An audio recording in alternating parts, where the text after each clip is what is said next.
Welcome back to the channel. In this video I'm going to attempt to image the Ghost of Cassiopeia, an emission nebula in the constellation of Cassiopeia, and show you a way to handle those horrible halos that you can get with the very bright star Gamma Cassiopeiae.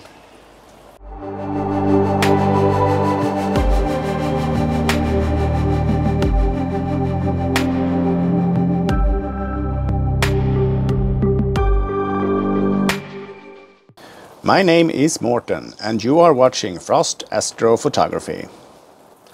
It's not so great weather outside right now. It is actually raining a bit after snowing this night. It went from minus 14 degrees Celsius to about 0. And that, of course, is not good news. You can see in the background that we have a lot of clouds here at 63 degrees north.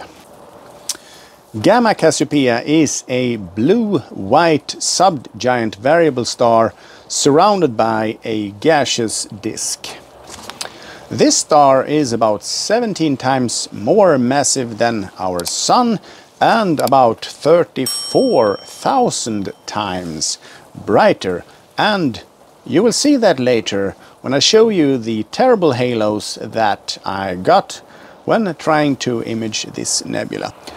Gamma Cassiopeiae is slowly eroding away the ghostly cloud of gas and dust that builds up the Ghost of Cassiopeia, not to be mistaken for the Ghost Nebula, which is a completely different object on the night sky. IC63 is located around 550 light years away from Earth. Let's dive into PixInsight and look at some processing.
Let's take a look at the processing of Ghost of Cassiopeia, or IC63 as it is designated. I knew I was going to have problems with this target even before I started, because I have filters that are not so great. They are 7 nanometers and old versions of them also. So I knew that the brightness of this object or the nearby star would cause me a lot of problems, but I still wanted to try to capture it and to see what could be done in processing in PixInsight also. I didn't spend as much time on this object as I normally do. I managed to capture 135 frames altogether, and that is 11.25 hours. I normally try to capture at least 15 hours for an object now to be able to get those nice details. So these 135 frames are 77 H alpha, 28 oxygen 3 and 30 sulfur 2. I initially thought that I was going to do an HOO image, that is hydrogen alpha and oxygen 3 signal only, but there were a lot of sulfur 2 signal as well. But I did capture a lot more hydrogen alpha data due to the fact that I thought I would have the least problems with that filter and halos. So these are the stacked master frames. We have H alpha drizzled here, and we have the sulfur 2 here, and we have the oxygen 3 here. At first glance here, you think that, oh, the oxygen 3 is the best. You have a lot of halos here in the H alpha and also in the sulfur 2. And just to demonstrate better for you, I made starless versions of all three stacked master frames without doing anything. So this is the hydrogen alpha starless, the sulfur 2 starless, as you can see here, and the oxygen 3 starless. And here you can really see the problems I have to deal with when it comes to halos. So we have this bad boy here. The bright star is the one causing the halos, and that is reflecting everywhere else in the image. You can see it more or less, but here in the sulfur 2 it's very apparent that you have a bright halo here. You have the same bright halo here as well, and for oxygen 3 you also have the 6 different halos here, although not located exactly in the same place. They aren't also perfectly round, so it's going to be a challenge to remove these. I'm thinking I'm going to have to utilize all my tricks in the book and a lot of clone stamping, I would say. We're going to go through the linear processing of the H alpha filter here, and then I'm also going to show you the other two filters with the halo processing. So I did a dynamic crop. That was a little bit unnecessary this time, since I captured the light frames fairly close to each other. I did a dynamic background extraction, and I extracted some of the background here. Not a big difference here because there are some dust and gas all around this object. I did a linear fit towards the S2 and oxygen 3, but the H alpha was the template as usual. I did a blur exterminator, and now we're starting to see some difference here. You can see that the stars are reduced. You can also start to see halos more pronounced now, even though I tried to use the halo setting on blur exterminator. That doesn't really do much when you have halos this big. We have achieved a great deal of sharpening here on the non-stellar objects in the Ghost itself, and that is good. I started to work here with my halo techniques using the game script to create masks, and then using the histogram transformation tool to try to reduce the brightness of the halos. And you can see that I have achieved a fairly good amount of reduction of the halos without causing extra side effects such as rings and problems. You can see here that on the bottom right you only see a small little rim of darkness here. That is a remnants of that halo, and also a little bit here in this area, and just a little bit up here, but the halos have been significantly reduced, I would say, so it's a great first step.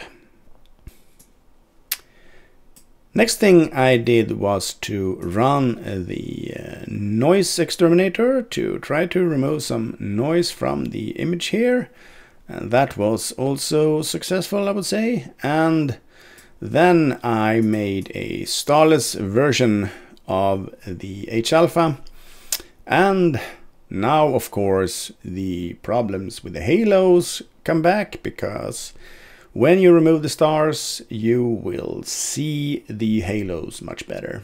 So in this image here you can see that we have 4 fairly pronounced halos. I managed to completely remove the 2 small pieces of the last halos on the left side here, but we of course have this big problematic area here in front of the Ghost of Cassiopeia itself, and that will have to be handled in some way, probably a lot of clone stamping, I would say. And we have this area that is an halo affecting areas that are very dark and very bright at the same time.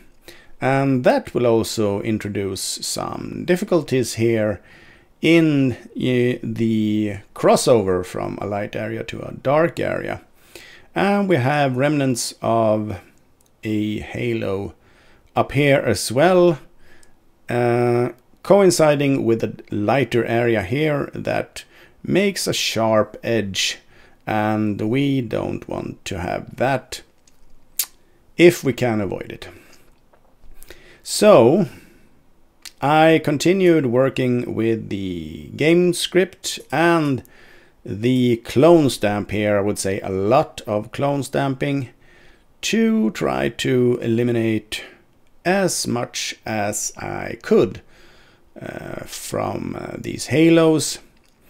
You can still see here that you have somewhat of a circle. I think it will be better when we are joining these all together, and especially when we are joining the starless with stars later. So this is actually the image here then,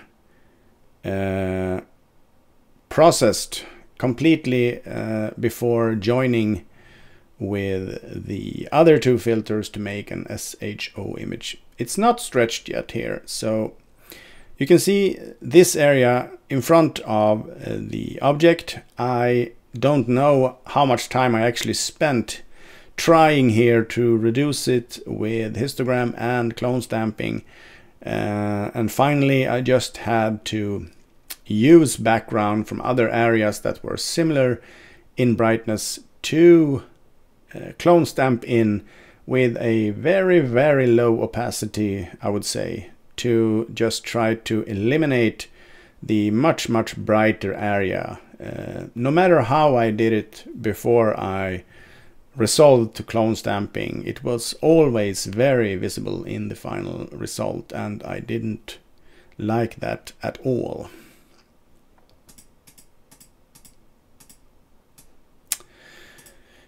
So this is the final product, starless version. This is the first product that we got with the stars removed and with some work on the halos. The results were like this.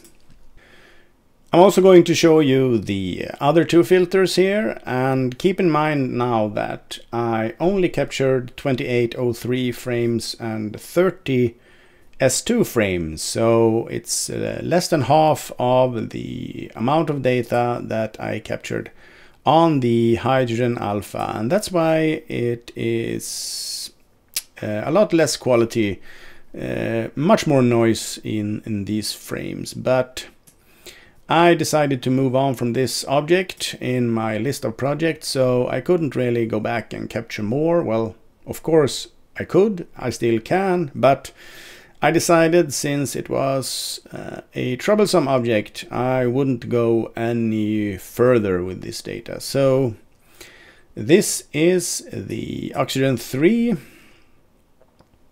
that I have processed, and we can see if I can open a starless version here without halo processing, or at least not a lot of halo processing, just to compare the two.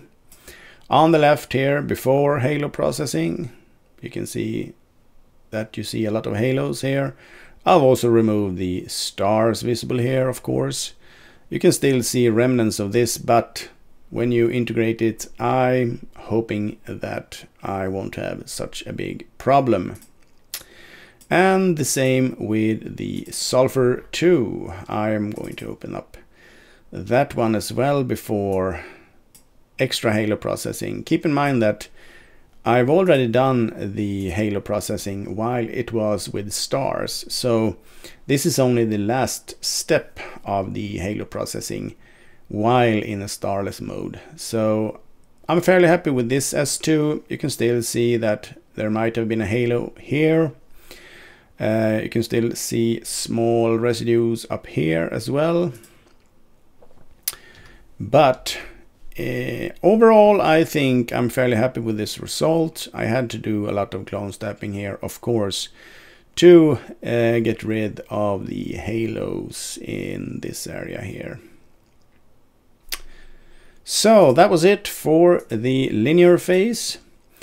I didn't stretch these manually. I tried stretching with histogram transformation tool to see if that worked. I tried to stretch with generalized hyperbolic stretch, but I resorted to using what I used in my last image, the statistical stretch here from the toolbox of SETI Astro, and then I ran the Sketchpad HDR script with a low HDR setting to bring out some contrasts in the images. I like to have details in my images. Sometimes it's not possible, maybe, if you photograph an object with not a lot of background data. For the H-alpha here, you have a lot of background data overall, but in the stretching process here, I tried both versions. I tried to stretch it less, to have a little bit more of a black background, but then you didn't actually get a lot of details. The main focus area here, the Ghost of Cassiopeia, didn't pop at me, so I decided to opt for a normal stretch. Of course, the O3 and S2 here are very grainy and noisy, but that's what you get with this integration time and the quality of these filters, I might add. In the non-linear processing phase, I joined the SH and O together in the standard way. I also tried to join them as HSO.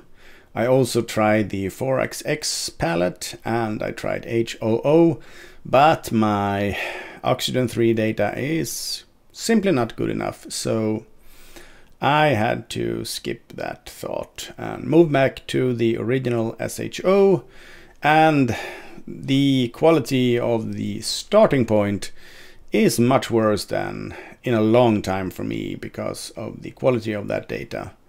I almost regret making a picture of this, but I decided to do it anyway, so here we are.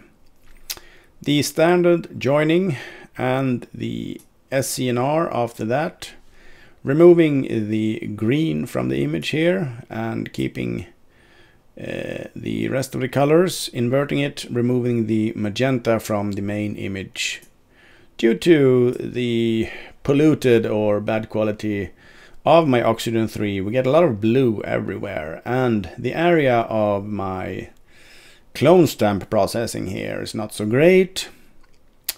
We will see how that turns out later in the processing steps.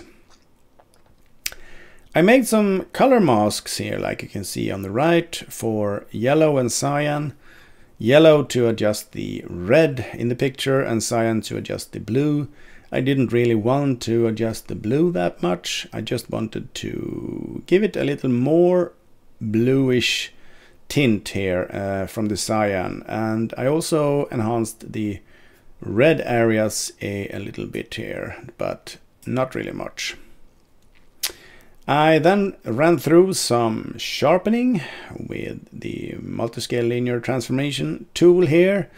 I opted to use a mask this time, so the sharpening effect wouldn't be as pronounced. We can compare these two here. You can see that we have achieved a balanced sharpening, I would say.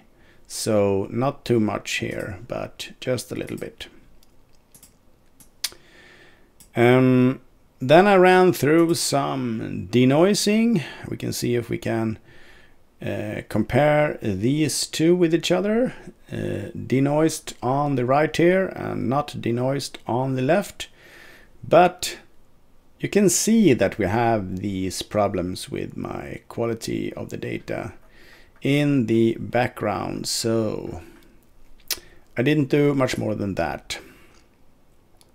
The next step is to try to sharpen this image a little bit more and also increasing the contrast, and we do that by making a synthetic luminance channel using your H-alpha, and then work on that a little bit to enhance the contrast and sharpening. And then we use the LRGB combination tool to combine the luminance layer with the already existing RGB image, and we get a fairly good result. We can look at this section again to compare the two, and you can see that we have achieved some more sharpening here and a lot more contrast for the image on the right here. And I really like to have that in images because that adds a little bit of extra.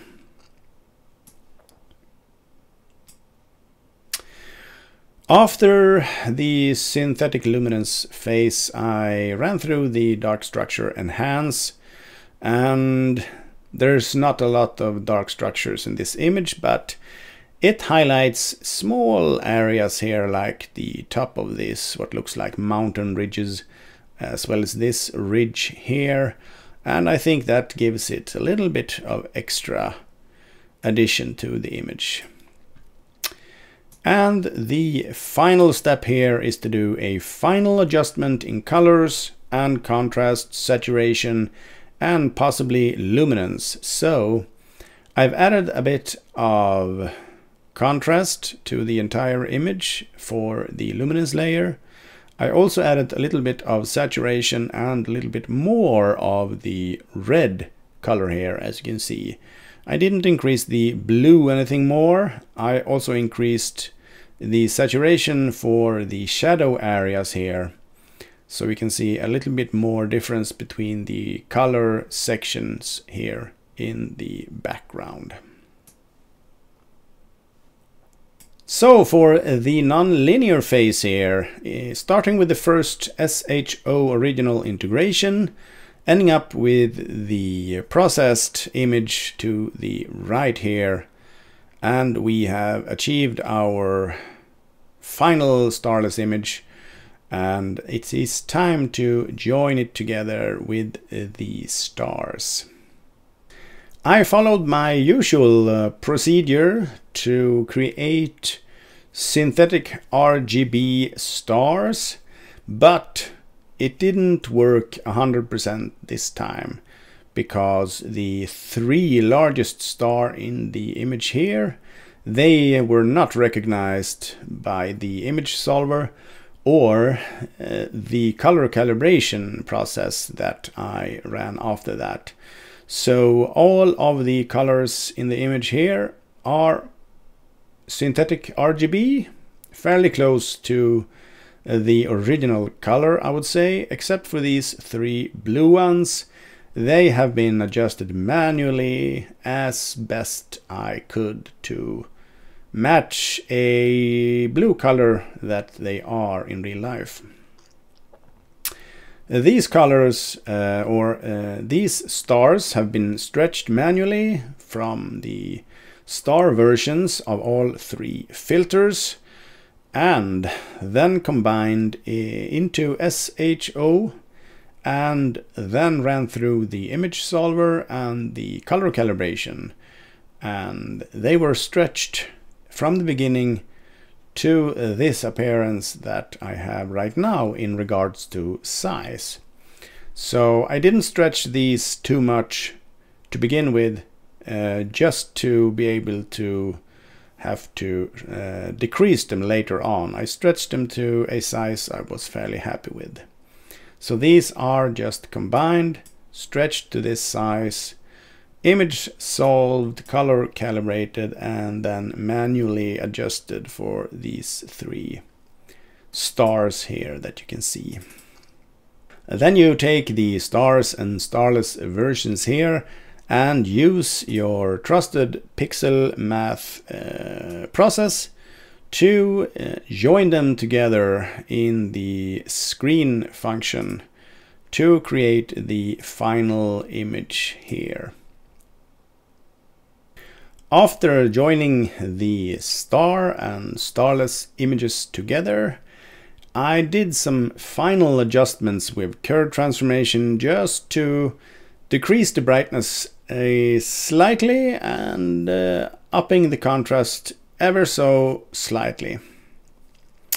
I also rotated the image 180 degrees here to give it a better stance, so to speak. I really like this view better with the star from above shining onto the mountains of clouds here and the Ghost of Cassiopeia here, just getting all of those solar winds from the star. I would of course been very happy to have a clean line of sight and no halos here between the star and the actual ghost here, because then I wouldn't have had the issues that I have around here.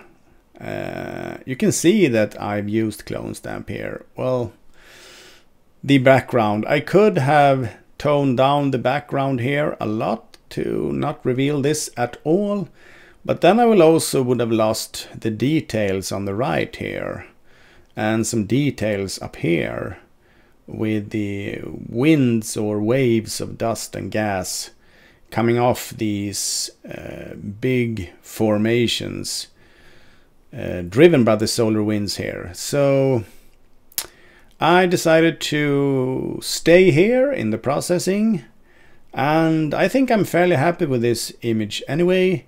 I think I will try to revisit this image when or if I have the opportunity to get some really good filters so that I won't have any big halo problems anymore with the Ghost of Cassiopeia. So enjoy this image now and stay tuned for some more images and processing.